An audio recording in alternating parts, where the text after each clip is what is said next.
మీరు ఈ మధ్యకాలంలో చూస్తే మాజీ ముఖ్యమంత్రి జగన్మోహన్ రెడ్డి గారి మీద ఒక ఐటీడీపీ కార్యకర్త ఏ విధంగా మాట్లాడాడో మనం చూసాం.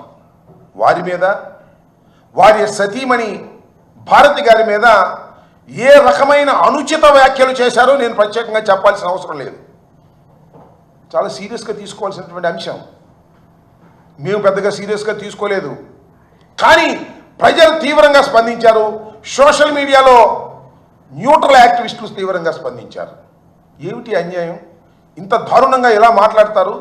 ఇది తప్పు కదా అని చంద్రబాబు నాయుడు గారు రియాక్షన్కి వచ్చేసారండి. తక్షణమే అరెస్ట్ చేయమన్నారు, అరెస్ట్ చేశారు.